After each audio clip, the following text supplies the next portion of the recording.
बिस्मिल्लाहिर्रहमानिर्रहीम। अस्सलाम वालेकुम। क्या हाल है आप सबका? उम्मीद करती हूँ कि सब ठीक ठाक होंगे, खैरियत से होंगे और अल्लाह ताला सबको खैरियत से रखे, खुश रखे, आबाद रखे। तो आजकल दिन इतने मसरूफ़ियत में गुजर रहे हैं ना कि प्रॉपर से जो कुकिंग की वीडियोज़ हैं वो तो मैं आपके साथ बिल्कुल भी नहीं शेयर कर सकती, लेकिन जो भी लाइफ़ की अपडेट्स हैं वो मैं आपके साथ शेयर कर रही हूँ। और अगर वीडियो पसंद आए तो लाइक कर दीजिएगा।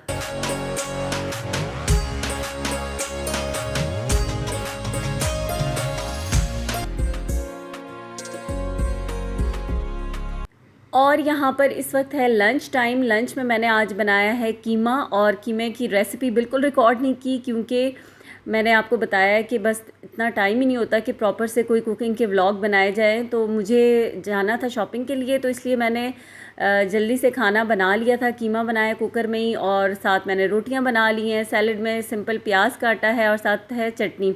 अच्छा, आजकल गर्मियां है ना, तो गर्मियों में अब प्याज भी अच्छा आना शुरू हो गया है, थोड़ा जूसी सा, मज़ेदार सा। तो बहुत अच्छा लगता है प्याज खाने में, और मुझे तो बहुत पसंद है। और कोशिश ये होती है कि बच्चों को भी थोड़ा करके ही खिलाया जाए। वैसे बच्चे नखरे कर रहे होते हैं कि तेज़ है प्याज। ये मैंने बहुत अच्छे से वॉश करके नमक और सिरका लगा के इसको रखा हुआ है, तो इसलिए ये उस तरह से कड़वा और तेज़ नहीं था। तो बस खाना खाते हैं और फिर बाहर चलते हैं। ओके जी, तो खाना शाना हमने खा लिया है। अभी मुझे जाना है बाज़ार, और आज मुझे लेनी है मेहंदी की चीज़ें सारी। जा कर रही हूँ मैं पिंडी के अंदरून शहर, यानी कि मोती बाज़ार, राजा बाज़ार जाना है। बाकी इधर कमर्शियल मार्केट वगैरह में भी चीज़ें तो मिलती हैं, लेकिन जो बहुत ज़्यादा ह्यूज वैरायटी होती है ना, वो वहाँ पर ही होती है। तो अभी मैं बाइक पे ही जाऊँगी, और बड़ा मज़ा आता है इस तरह से शादी की शॉपिंग करना और शादी की चीज़ें ख़रीदना। तो बस अभी चलते हैं, निकलते हैं।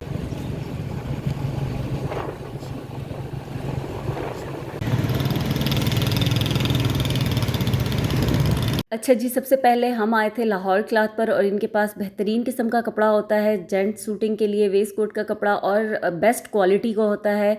एक्सपेंसिव भी काफ़ी होता है, लेकिन बेहतरीन किस्म का होता है। स्टार्ट ही यहाँ पर जो हो रहा होता है ना, वो तकरीबन 4,500 से होता है, और फिर उसके बाद आगे काफ़ी एक्सपेंसिव ड्रेसेस सूटिंग के जो कपड़े हैं ना, ये इनके पास होते हैं, लेकिन कपड़े की क्वालिटी बेहतरीन होती है।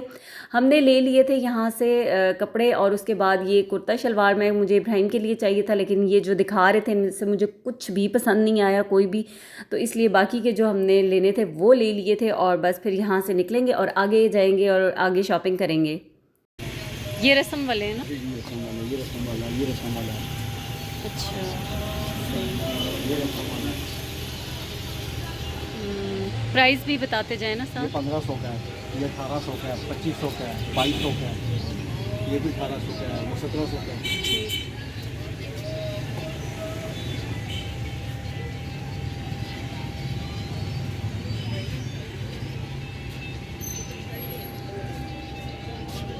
ये बड़ा थाल है, स्टिक वाला, लड़कियाँ खाती हैं चार, वो थाल है।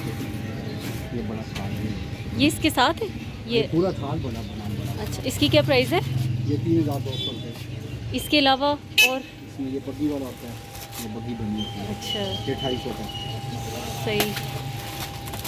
और ये क्या है ये नीचे, ये जो ये प्लेट्स होती है छोटे से, मेहंदी के लिए ना? बच्चों की प्लेट बनानी है, बच्चे इनकी प्राइस बताएंगे? 700 का, 600 का, 800 का पैकेट होता है। पैकेट में कितनी होती है? 6 पीस होते हैं। 6 पीस होते हैं। और ये गोल वाली? 600 के दिए, 6 पीस। ये 6 पीस। ठीक। ये नॉर्मल ये भी है, ये 200 रुपये की 12 होती है। हाँ, सही। चले, हो रही है। और यहाँ पर अभी हम जो आए ना, ये उर्दू बाज़ार वाली साइड है, और यहाँ मेहंदी के सामान की बहुत सारी शॉप्स हैं, लेकिन रश इस कदर है, आगे तक ट्रैफिक ब्लॉक है। यहाँ पर आप रिक्शे में आए, बाइक पे आए, चल के आए, तब भी आपको ऐसे ही रश मिलेगा। अपनी जो गाड़ी लेके आता है वो तो यहाँ फंस ही जाता है। इसकी क्या प्राइस है इस वाले की? हाँ जी, 4,000। कितने का? सही देने वाली बात करें ना। और इनकी भी बताते जाए मुझे साथ, इनकी क्या प्राइस? 4500। अच्छा, और ये कौन सा, ये वाला? हाँ जी, ये वाला आपको मिलेगा 5000। 5,000 का। इसमें क्या क्या है? मेहंदी, तेल, मिठाई, पैसे। अच्छा, सही। ये 25 का हो गया। और ये छोटा है, ये वाला, ये नहीं नहीं, ये साइज़ छोटा है, ऊपर भी है ना। बहुत खूबसूरत है। कौन सा ले हम, कौन सा ना ले?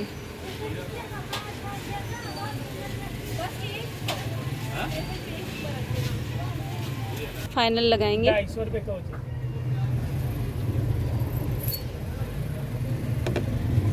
आप भी देख लें कि हम लोग बाजार वीर दी मेहंदी, भाई की मेहंदी, ये सारे 3500 के, और ये नीचे वाले 4500। और इसमें आप फाइनल ये फिक्स्ड प्राइस क्या कह रहे हैं? फिक्स्ड है 600 की 6 ये, और ये बाकी ये जो ब्लैक में 700 की शेप। इंडियन बाज़ार तो अंदर लगा हुआ है।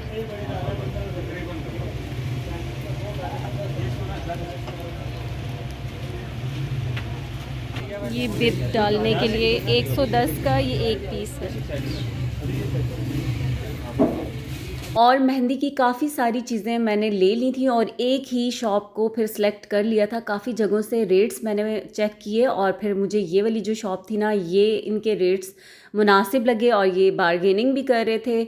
और बाज़ दुकानों पे तो बस फिक्स्ड का वो प्राइस टैग लगा देते हैं, तो फिर बारगेनिंग नहीं हो सकती। अच्छा, बारगेनिंग में कितना मज़ा आता है, लेकिन अब बारगेनिंग वाला कॉन्सेप्ट ही जैसे ख़त्म होता जा रहा है ब्रांड्स की वजह से। तो खैर, यहाँ पर अभी ये जो मेहंदी के दुपट्टे थे, इन्होंने पहले मुझे ये दिखाया कि ये दुपट्टा है जिसमें दूल्हा या दुल्हन की एंट्री होती है, तो मुझे ये पसंद नहीं आया था। फिर मैंने फ्लावर्स वाली वो जो चादर थी वो ले ली थी। और फिर इनसे हमने ये प्रॉप्स, ये बोर्ड भी बनवा लिए थे, क्योंकि जो इनके पास थे वो काफ़ी ख़राब से भी थे। तो फिर मैंने कहा कि चलें आप हमें बना दें अभी, क्योंकि जब तक चीज़ें सेलेक्ट हो रही हैं तो इतनी देर में इन्होंने बनाने के लिए दे दिया था, लेकिन भांजा इन्होंने गलत लिखवा लिया है। तो उसके बाद दुपट्टा भी बनने के लिए देना था और फिर टाइम था तो चीज़ें यहीं पे रखवाई। फिर उसके बाद थोड़ा सा हमने विज़िट किया। ये बाजोड़ प्लाज़ा है, यहाँ पर ईरान से आई हुई चीज़ें हैं और मलेशिया की भी, और मतलब इम्पोर्टेड चीज़ें हैं, लेकिन इन कंट्रीज़ की आई हुई हैं और काफ़ी वैरायटी है चीज़ों की, और प्राइसेस भी बहुत अच्छी हैं, मुनासिब हैं। मतलब ऑलिव्स वगैरह और ये सारी चीज़ें मैंने यहाँ पर देखी तो वो रीज़नेबल प्राइसेस में थी। हमने यहाँ से कुछ चीज़ें तो बाय की हैं, लेकिन अभी इन चीज़ों के लिए हम आए नहीं थे, तो इसलिए फिर ये चीज़ें नहीं ली, क्योंकि सामान हमारे पास बहुत ज़्यादा था। फिर उसके बाद इतनी कोई शदीद किस्म की भूख लग रही थी, तो यहाँ राजा बाज़ार में अब्दुल बासित टिक्का हाउस के नाम से फेमस टिक्का हाउस है, पता नहीं नाम मैंने गलत तो नहीं ले लिया, अब्दुल सत्तार था कि अब्दुल बासित था, अब्दुल सत्तार टिक्का हाउस। तो इतना ज़बरदस्त था इनका खाना, और शायद हमें भूख भी बहुत लग रही थी, तो ये वाला खाना भी आज हमने एंजॉय किया, मज़ा आया। टिक्के मंगवाए थे हमने और साथ जो कबाब फ्राई करवा लिए थे। खाना शाना खा लिया, इतने में दुपट्टा भी बन गया था। तो बस अब ये जो सामान है ना, इतना ज़्यादा है कि मैं रिक्शे में सामान के साथ थी और हस्बैंड फिर बाइक पे आए थे। तो खैर, रात काफ़ी हो गई थी, 11 बज चुके थे। और ये नेक्स्ट डे के क्लिप है। नेक्स्ट डे फिर मुझे आज अपने बालों का ट्रीटमेंट करवाना था, मुझे सैलून जाना था। और ये सैलून जो है ये सैटेलाइट टाउन में ही है, और ये कोई जो खातून है ये घर में अपना सैलून चला रही हैं। तो ये मुझे मेरी नंद ने बताया था, उसी के रेफरेंस से मैं गई थी। मैंने कहा चलो ट्राई करते हैं कि कैसी सर्विसेज हैं इनकी। और यहाँ पर सबसे पहले तो मेरी कटिंग भी होगी, उसके बाद फिर मैंने हाइलाइट्स करवानी थी, तो वो फिर प्रोसीजर यहाँ पर अब स्टार्ट हो गया। और इस काम में बहुत टाइम लगता है, मतलब आपके 4-5 घंटे तो मस्ट हैं कि लगने ही लगने। तो इसलिए आज के दिन में भी फिर बस मैंने सुबह में जल्दी जल्दी अपने काम निपटाए और कोई व्लॉग नहीं बनाया, क्योंकि मुझे ये था कि मैं टाइम पर जाऊं और इतना हो कि मैं टाइम से फ्री हो जाऊं। तो यहाँ पर अभी जो कलर है फिर वो उन्होंने लगाया, ड्राई किए, और यहाँ अब फाइनल स्ट्रेटनिंग चल रही है। और उसके बाद जो है ना, ये अब फाइनल लुक है। खैर, अभी जो रिज़ल्ट मुझे चाहिए थे, या जो शेड मैंने बताया था, उस तरह से प्रॉपर तो नहीं आया, लेकिन अच्छा था, ये भी ठीक था।